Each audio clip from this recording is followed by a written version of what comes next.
Fala, povo de Deus, povo abençoado do Senhor, graça e paz. Estamos de volta, mais um encontro.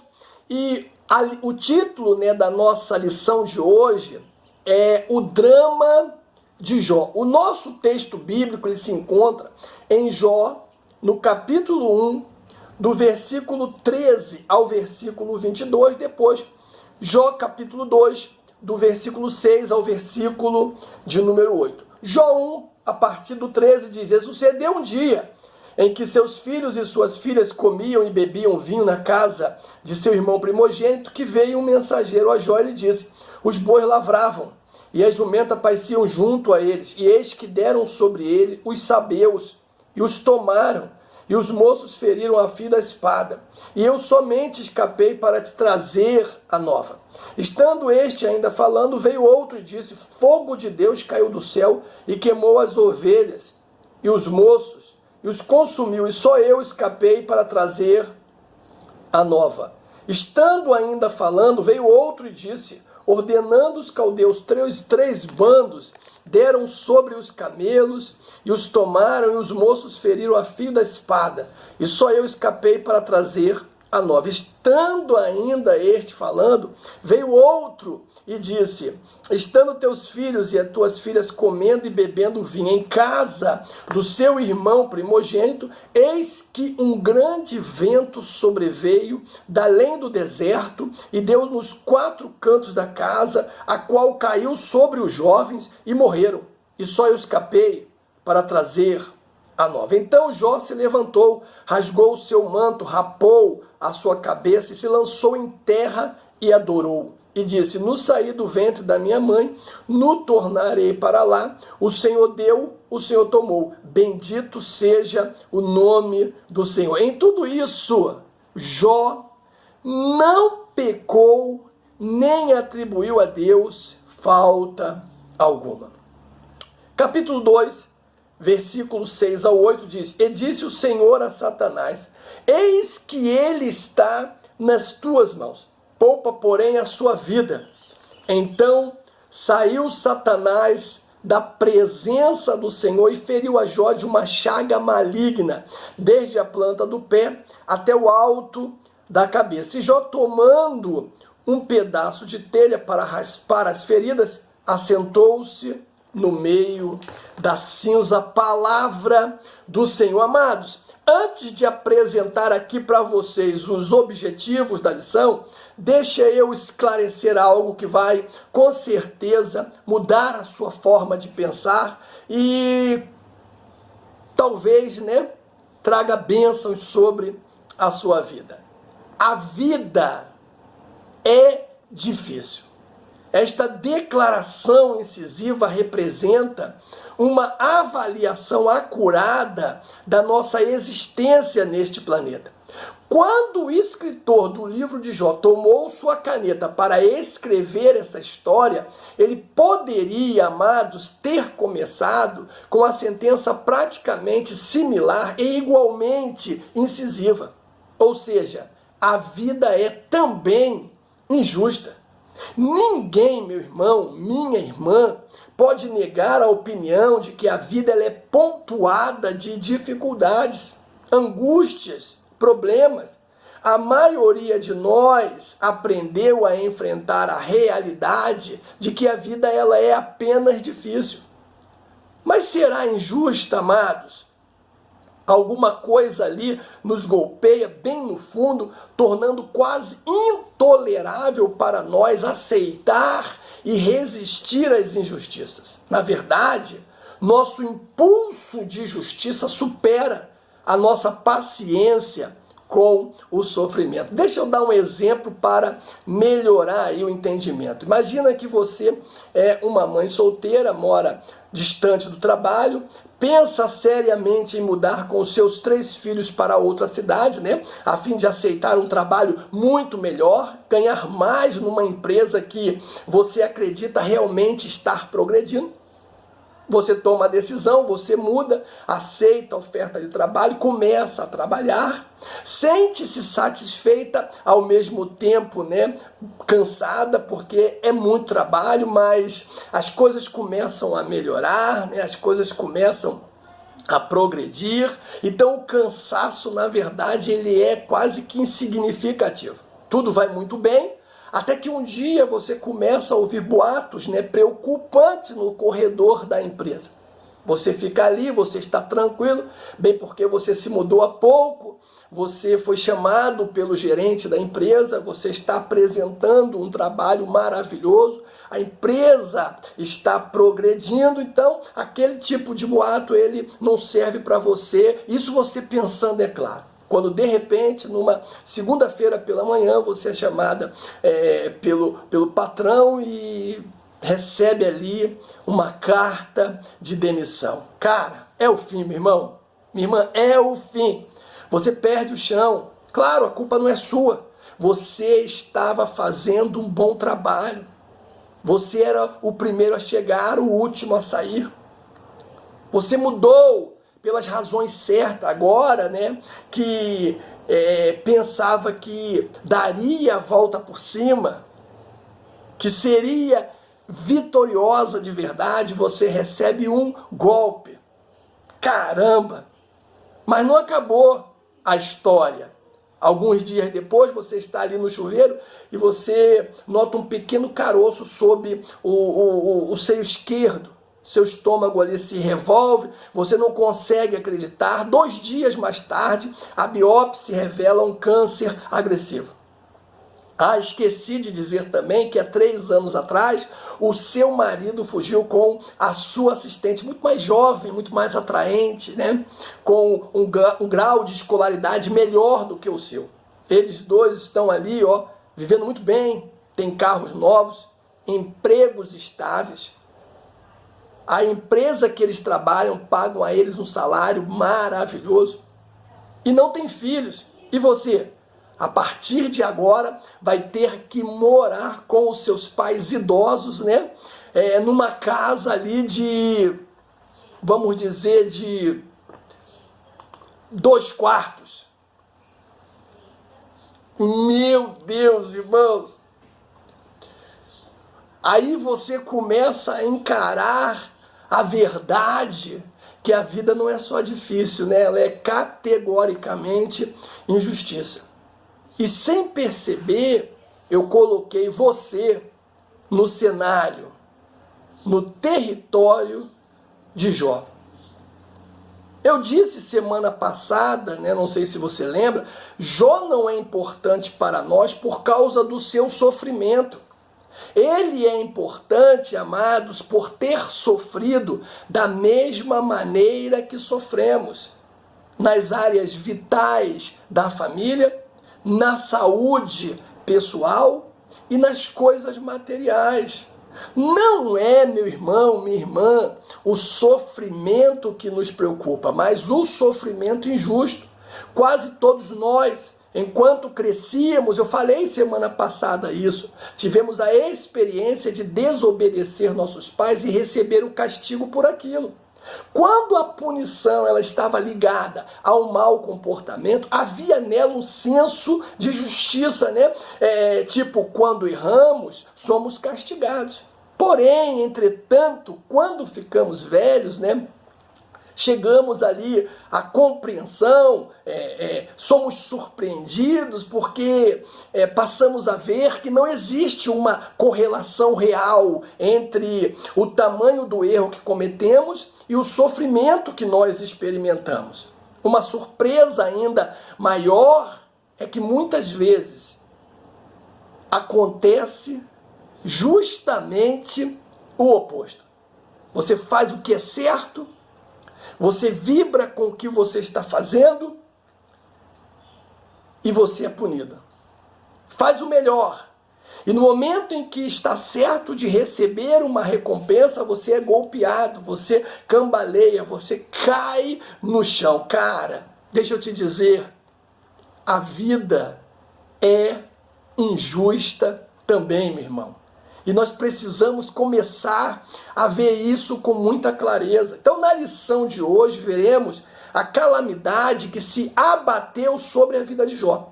E a partir desse drama, temos a oportunidade de refletir a respeito do sofrimento e o modelo de comportamento que o cristão deve ter para a própria vida, diante das adversidades. A realidade de Jó, muitas vezes, pode tornar-se um espelho na vida de muitos cristãos. Irmãos, o que nos leva a reagir, conforme o próprio Senhor ensinou aos seus discípulos. Eu não sei se você lembra, mas Mateus capítulo 11, 28, diz como: vinde a mim todos os que estáis cansados e oprimidos, e eu vos aliviarei.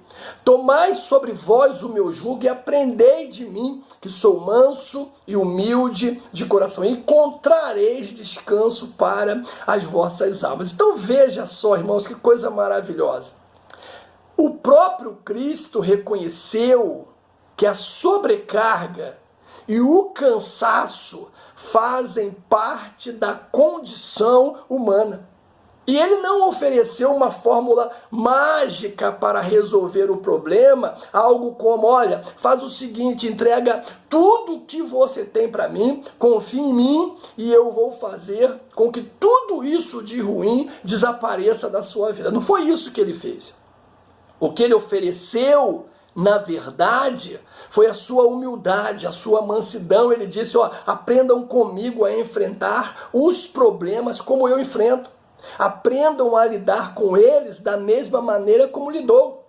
O que eu ofereço a você ou a vocês não é a eliminação do problema, mas a humildade e a minha mansidão. E foi justamente isso, irmãos, essa postura que ajudou a Jó a enfrentar as vicissitudes da vida. Em nenhum momento o Senhor Jesus negou, que teríamos sofrimento nesta vida. E isso precisa ficar muito claro para nós. Nós temos na lição de hoje 3 objetivos, irmãos. O primeiro é revelar de que forma as tragédias se abateram sobre Jó, atingindo seus bens.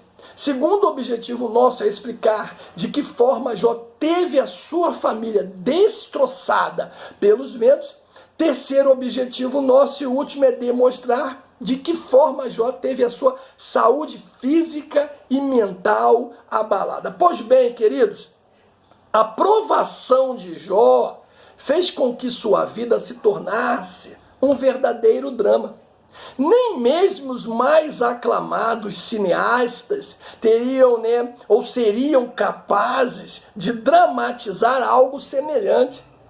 Da condição de homem mais rico e admirado do Oriente, ele se tornou, irmãos, apenas um pobre moribundo. Que coisa terrível! E na visão dos seus amigos, um pecador revoltado e arrogante.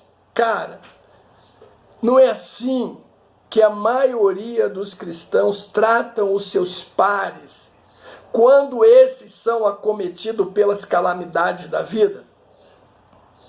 Não é assim, dessa maneira, que os amigos trataram a Jó? Diante de um sofrimento, vem alguém que se diz mais espiritual do que você e diz que você está colhendo ali o que você plantou.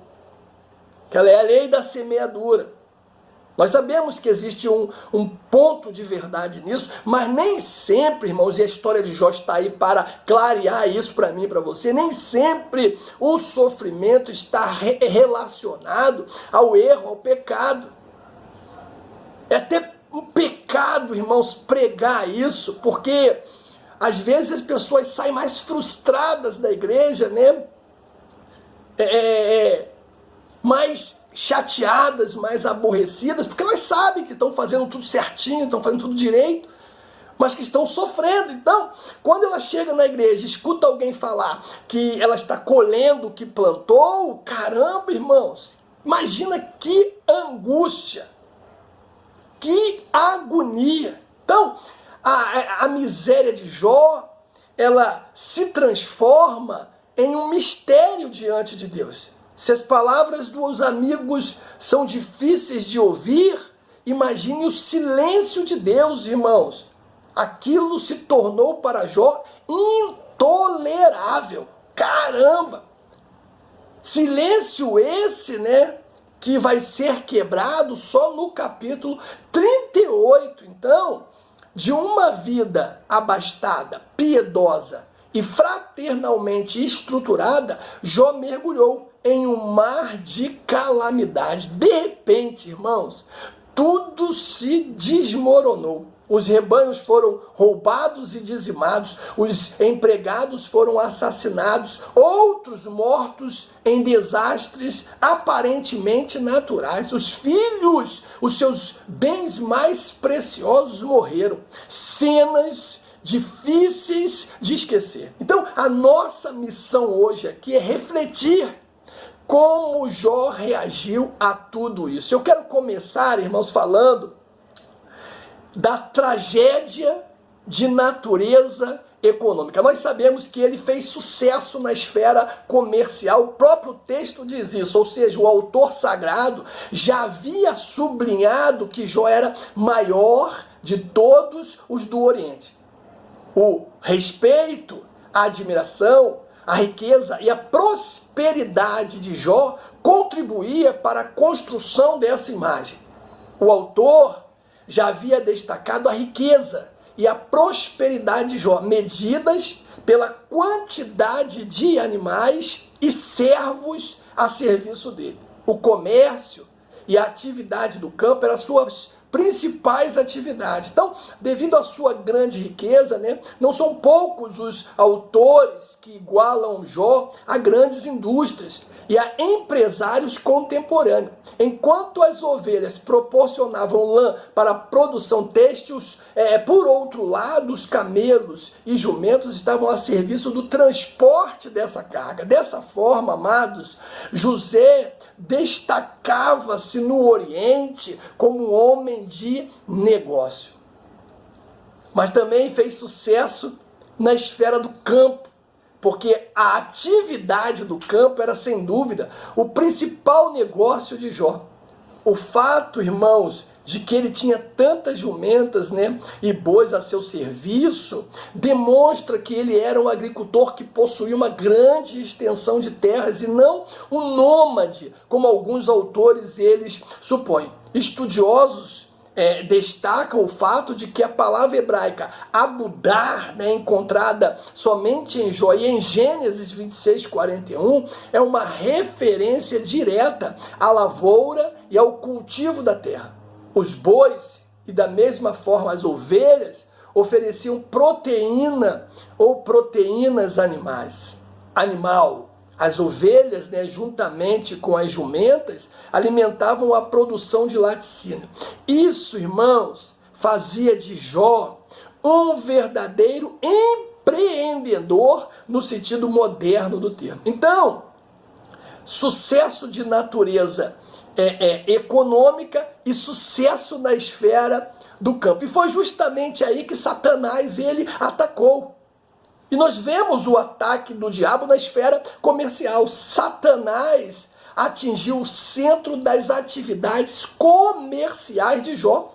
O adversário procurou retirar aquilo que, graças ao trabalho duro, Jó havia conquistado. Assim, destruiu os animais e o pessoal a serviço dele, desestabilizando financeiramente. Ou seja, seu negócio foi a bancarrota. Porque sem animais de carga, irmãos, o transporte, ele estava como? Prejudicado. Aí nós vimos também ele atacando aonde? Na esfera do campo.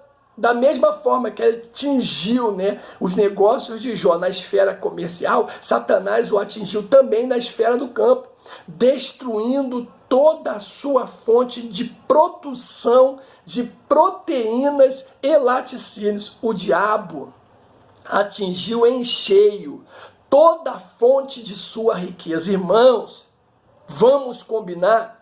Era preciso muito equilíbrio para não se desesperar diante de um quadro tão assombroso. E aqui é necessário também fazer uma ponderação.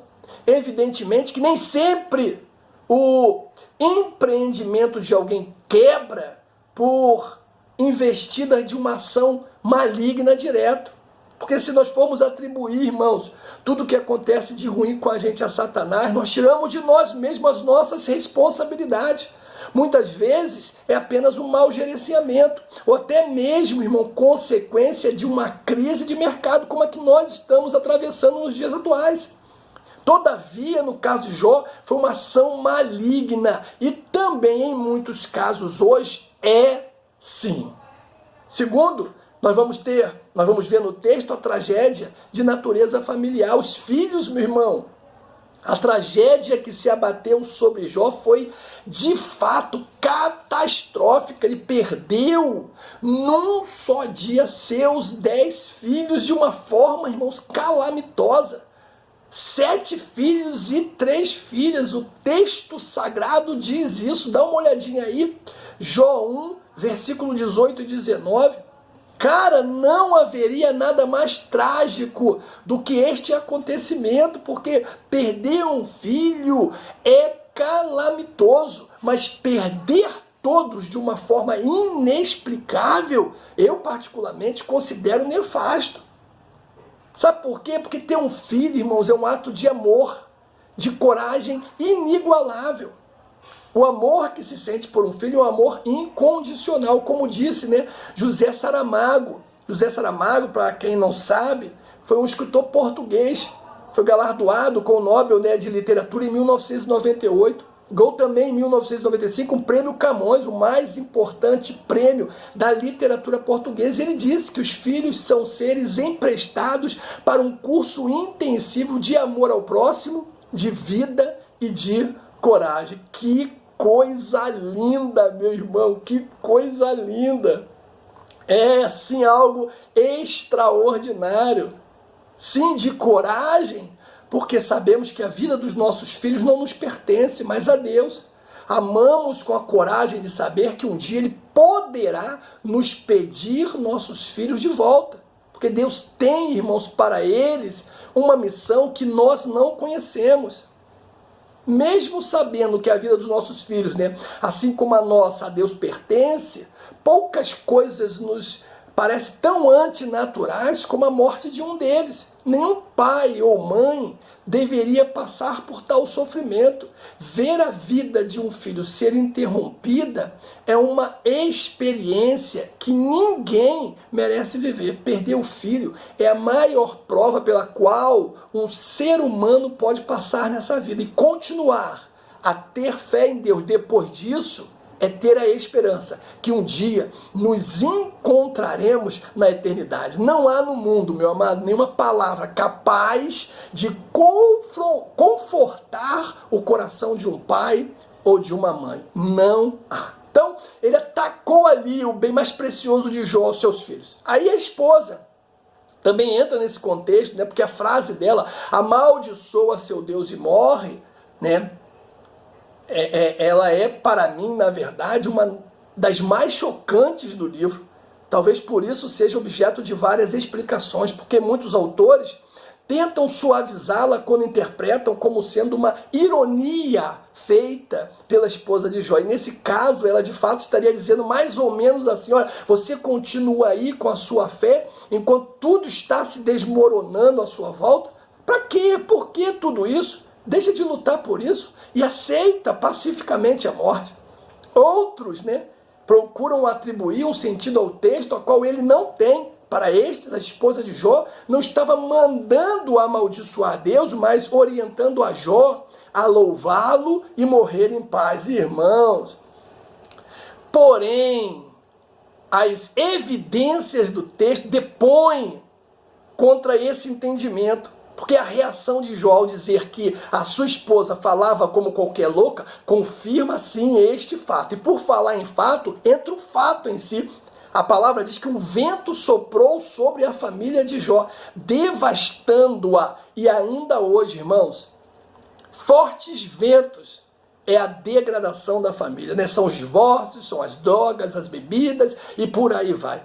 A exemplo de Jó, o crente deve se refugiar em Deus. E aí nós temos outro ponto que fala da tragédia de natureza física e psicológica. Irmãos, o diabo ele atacou a saúde de Jó. Depois que o diabo viu seu plano desmoronar, né, porque o patriarca não sucumbiu à tentação, mesmo diante da dizimação dos seus bens familiares, o adversário agora tem a permissão de tocar na saúde de Jó.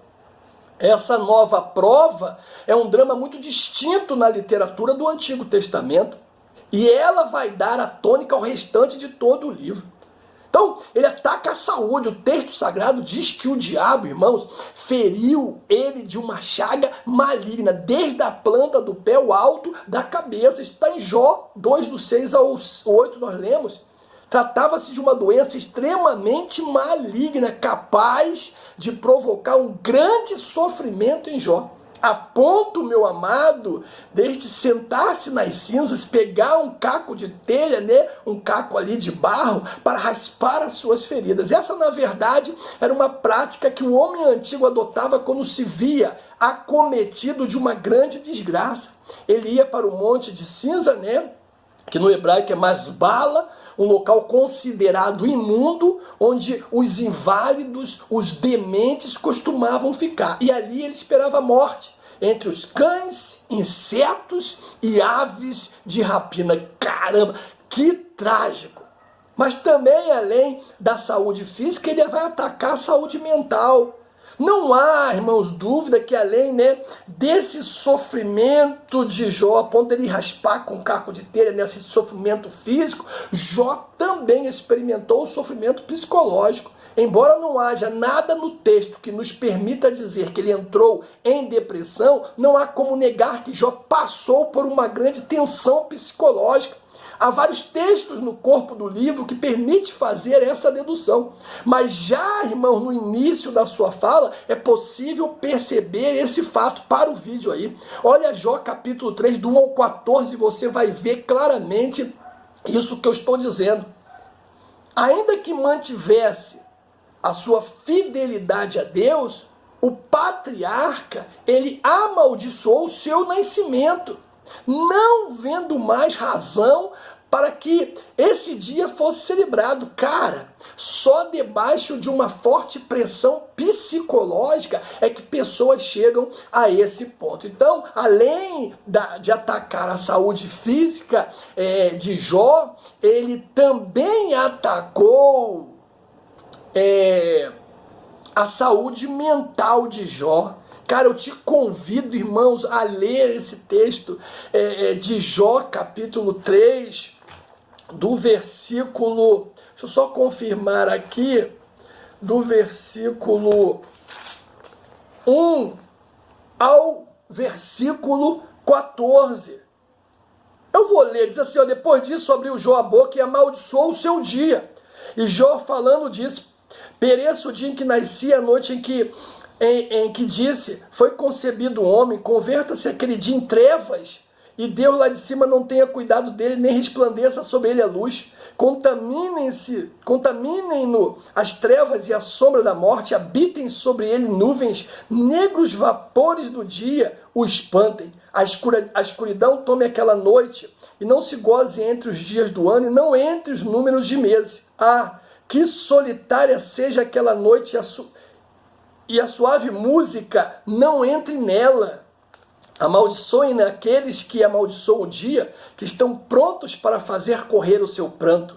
Escureçam-se as estrelas do seu crepúsculo, que esperam a luz e não venha, e não veja as pestanas dos olhos da alva, porquanto não fechou as portas do ventre, nem escondeu dos meus olhos a canseira, porque não morri eu desde a madre, e saindo do ventre não expirei, porque me receberam os joelhos, e porque os peitos para que mamasse, porque já agora jazeria e repousaria, dormiria, então haveria repouso para mim.